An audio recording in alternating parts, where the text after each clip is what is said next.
conseiller départemental de Sada Chiangui. Bonjour. Bonjour Andri, bonjour Maoré, un coucou particulier aux habitants du canton de Sada Chiangui. Élu conseiller départemental de Sada Chiangui le 2 octobre dernier. Vous allez intégrer une assemblée départementale stable avec une majorité forte déjà constituée. Alors, tout le monde se pose la question, où est-ce que vous allez vous situer? Je remercie d'abord l'ensemble des électeurs qui nous ont accordé très largement leur confiance avec plus de 300 voix de différence, un message très clair, un appel à l'unité, un appel à l'apaisement et au travail au sein du département. Les électeurs ne nous ont pas donné mandat pour aller mettre de désordre au département, mais bien au contraire, d'aller travailler pour Mayotte et pour les Mahorais. C'est la raison pour laquelle nous avons déjà noué un dialogue assez nourri avec la majorité, avec le président, pour permettre d'aboutir à une concertation large qui pourrait contribuer à apaiser les tensions qu'il y a à Mayotte, parce que les Mahorais ne demandent que cela, de l'unité. Ils nous ont demandé dans la campagne électorale d'être ouverts au dialogue, et nous le sommes, et d'être à l'écoute des Mahorais, nous le sommes, et de travailler pour Mayotte au sein du conseil départemental. Est-ce que les conseillers départementaux de la majorité sont également à l'écoute? Est-ce qu'ils sont assez ouverts, puisque vous avez quand même battu des candidats ex-conseillers départementaux, des piliers de la majorité départementale, dont le chef des LR? Ils avaient des rôles importants. Est-ce que beaucoup de conseillers avaient fait campagne pour que ces deux conseillers départementaux soient réélus? Est-ce que vous ne craignez pas justement que l'on puisse un peu vous en vouloir pour ça, et que ça risque de perdurer pendant toute cette mandature? Non, en vouloir à Soula Saïd Soufou, à son colistier, à Mariam Saïd Kalam et à sa colistière, c'est en vouloir au canton de Sada, qui s'est exprimé très largement. Non, je ne pense pas que ce soit l'état d'esprit qui règne au conseil départemental. Je dois saluer le fair play de Mansour Kamardine et de Tamida, qui nous ont félicités le soir même et le lendemain de l'élection, et qui ont indiqué dans la presse, d'ailleurs, qu'ils ne comptaient pas déposer un recours contre l'élection qui a été très largement acquise. Nous avons entamé une discussion avec le conseil départemental, avec la majorité, avec le président. Jusqu'ici, tout se passe bien, donc je souhaite rassurer Mayotte et le canton de Sada qu'il n'y a pas de blocage particulier à ce stade. Les négociations sont en très bonne voie. Je ne préjuge pas de l'issue de ces négociations, mais je dis que pour l'heure, il n'y a pas de blocage, et c'est heureux, parce que Mayotte n'a pas besoin de division, Mayotte a besoin d'unité pour affronter tous les défis qui se présentent à Mayotte, et c'est donc en responsabilité que la majorité et nous-mêmes négocions. Alors, vous parlez de messages forts lancés des électeurs de Sada Chiangui. Comment est-ce que vous interprétez votre victoire alors, ou plutôt la défaite des deux élus, des deux conseillers départementaux de la majorité durant ce mandat? Non, je l'interprète pas. Moi, je suis heureux d'avoir reçu, Mariam et moi, la confiance des électeurs qui ont entendu notre message, qui était extrêmement simple, qu'il fallait redonner un souffle nouveau au développement économique et social de notre canton et donner du temps aux députés de Mayotte de se consacrer à la résolution de la problématique de l'insécurité, qui mérite une implication à temps plein, parce que cette question est trop forte et écrase l'actualité à Mayotte et donne beaucoup de travail à chacun. Donc il faut que nous ayons un parlementaire totalement investi sur ce sujet. Et donc les électeurs ont entendu ce message et nous ont donné confiance pour aller au département, nous aussi, à temps plein, pour nous occuper au niveau du conseil départemental de la problématique des embouteillages, parce que le département a un rôle à jouer sur cette question en décentralisant un certain nombre de ses services en milieu rural, régler la question de la problématique de la jeunesse qui souffrent, la question de l'emploi. Le département a un rôle à jouer sur cette question. La question de l'alternance qui n'a pas encore fait l'objet de chantier au département. La question du désert médical, la responsabilité du département est grande. Vous en parliez dans vos actualités tout à l'heure. La question du transfert des compétences régionales qui reste encore inachevée. Vous le voyez, il y a encore beaucoup de chantiers. Et donc, les électeurs nous disent, cessez vos enfantillages. Nous avons envie d'être fiers de vous, travailler ensemble. Et c'est ce que nous faisons. Alors, donc, lundi, lors de la séance plénière annoncée dans l'hémicycle Bamana, est-ce que on en saura un peu plus sur la commission permanente? Est-ce que ça veut dire que lundi, on sera fixé, on saura où sera Mariam Saïd Kalam, où sera Soula Saïd Soufou par rapport à la majorité ou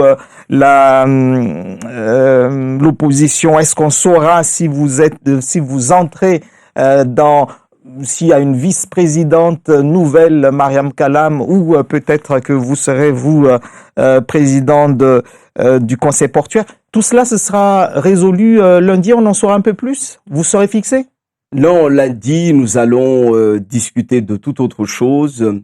Le président, et je salue sa sagesse, a décidé de repousser cette question à la séance de novembre, précisément pour permettre à chacun de retrouver son calme et la sérénité.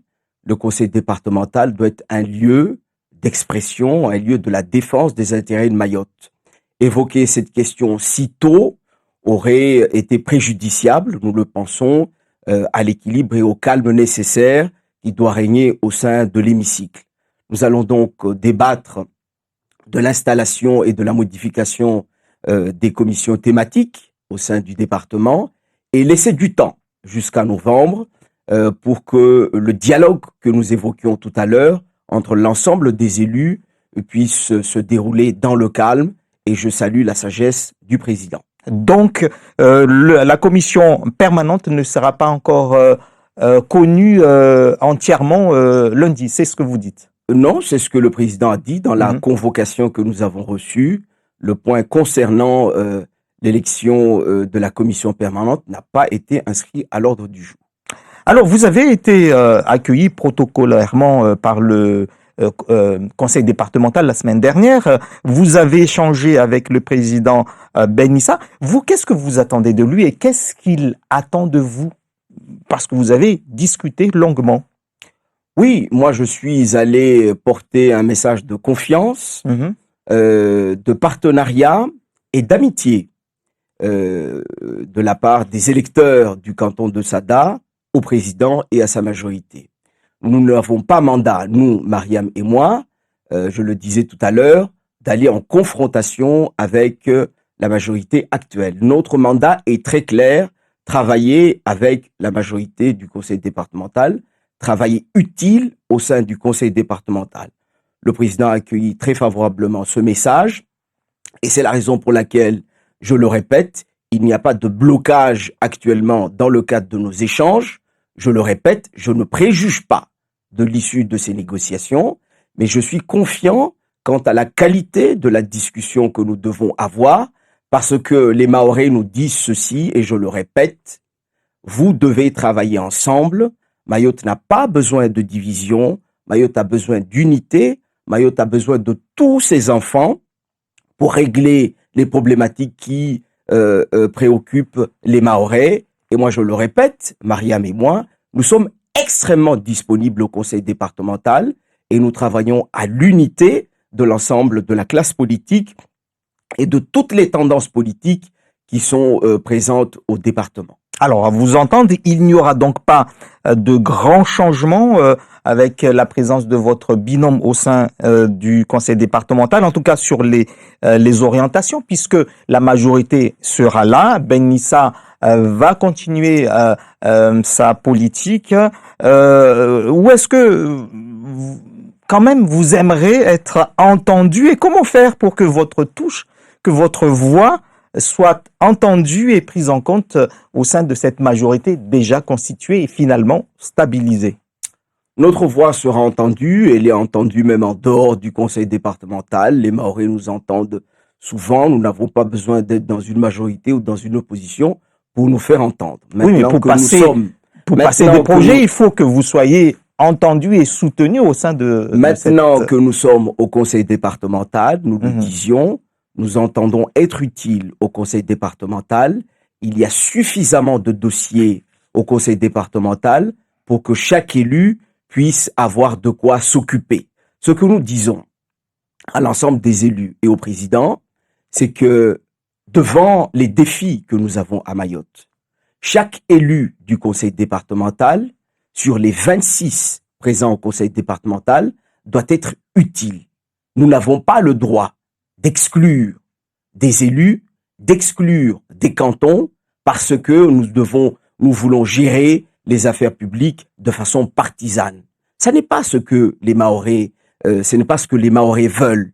Et c'est notre seul message. Et c'est en ce sens que nous allons être utiles et que nous entendons être utiles au conseil départemental, c'est d'inviter chacun à la responsabilité, d'inviter chacun à être utile au conseil départemental, parce que chacun est venu avec un programme, avec une idée, avec un message, avec un mandat de son électorat et de son canton, et Mayotte n'entend et n'attend qu'une chose, que chacun se mette au travail, et c'est notre seul message, car nous sommes déjà au travail, parce que Mayotte a besoin que chaque élu soit à son service. Alors, donc, comment est-ce que vous serez utile au sein de ce conseil départemental? On sait qu'il reste 4 ou 5 ans de mandature, 6 ans de mandature encore. C'est beaucoup. Si vous connaissant un peu Soula Saïd Soufou, si vous n'êtes pas dans un poste stratégique, dans une mission stratégique, vous risquez de vous ennuyer. Alors, vous ambitionnez, quelles sont vos ambitions au conseil départemental? Vous savez, je connais cette maison depuis 2005 et je sais à quel point il y a du travail au sein du conseil départemental. Que vous soyez dans une majorité ou dans une opposition, il y a du travail au conseil départemental. Et nous allons travailler, nous travaillons déjà. Notre objectif est simple, c'est qu'il y ait une entente entre l'ensemble des élus et nous allons y travailler. Vous connaissez ma détermination. Quand je m'attaque à un sujet, j'y suis à fond et nous allons être à fond pour que l'unité des élus du conseil départemental soit une réalité. Et c'est avec cette unité que nous allons travailler parce que Mayotte a besoin de nous et nous allons être en pleine charge, en pleine compétence à 100% au conseil départemental. Nous n'allons pas nous ménager parce que Mayotte a besoin de nous. Mayotte a besoin de tous ses enfants. Alors, il se dit également, Soula Saïd Soufou, que le deuxième hôpital tant attendu à Mayotte risquerait de se faire plutôt vers Chirangui et non Kombani pour une histoire de foncier. Est-ce que vous en avez entendu parler et surtout, est-ce que cela va changer quelque chose durant les 6 années encore de mandat qui restent? Vous savez, le CHM et l'ARS mènent ce projet en responsabilité. Vous savez que notre canton avait effectivement demandé l'implantation de ce service dans notre canton. Je suis heureux pour notre canton, malheureux pour le canton de M'Tsangamouji, mais je suis surtout heureux pour Mayotte, car vous le disiez dans votre journal, Mayotte a besoin de soins, Mayotte a besoin d'un nouvel hôpital, et cet équipement va être utile, et nous serons au service de l'État, au service de l'ARS, au service des Mahorais, pour que les soins et l'hôpital, la santé des Mahorais puissent s'améliorer. Merci beaucoup, Soula Saïd Soufou, d'avoir été l'invité de Zakweli. C'est